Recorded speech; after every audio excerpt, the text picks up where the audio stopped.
Caroline Receveur est de nature discrète.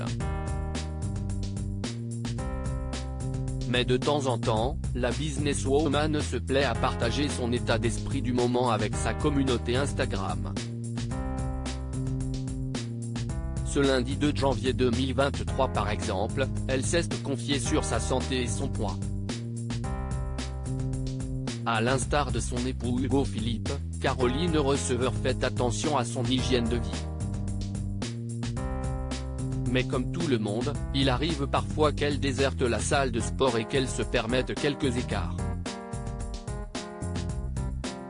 Lors des fêtes de fin d'année par exemple, elle en a profité pour se lâcher.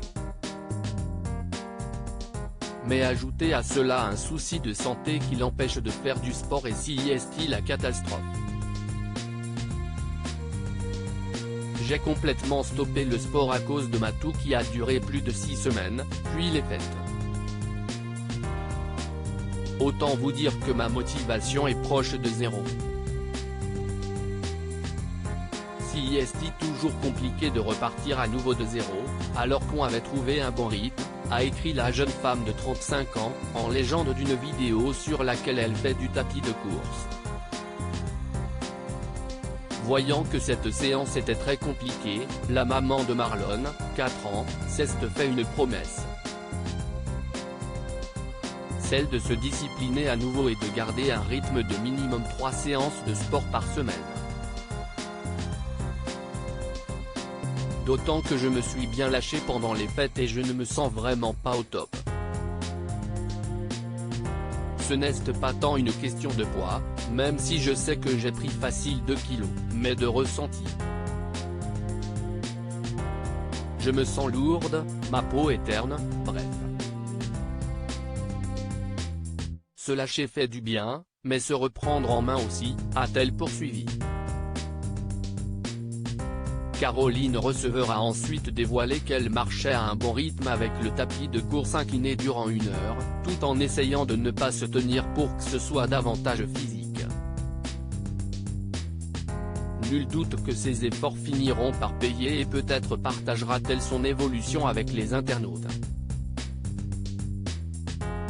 Des crises d'angoisse paralysantes en octobre dernier, les confidences de Caroline Receveur étaient beaucoup moins joyeuses.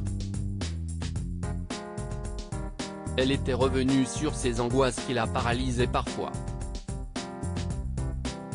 Le process pour guérir de ses blessures et traumas du passé est si long, et je me sens si nul à me retrouver cet état, pour les mêmes raisons, après tant de thérapie et de coaching. Je m'accroche, mais le bout du tunnel semble si loin parfois, avouait-elle. Une situation provoquée par le fait que Marlon n'était pas au meilleur de sa forme à la suite d'un rappel de vaccin.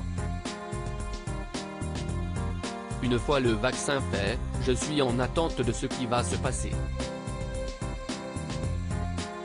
Et quand il y a des petits symptômes, dans ma tête si est amplifié fois 1000. Et toutes mes angoisses remontent à la surface. Il n'a rien, mais mes angoisses partent de là, précisait-elle notamment. Ces crises sont liées à un traumatisme. En l'occurrence celui de la mort de son papa il y a 6 ans.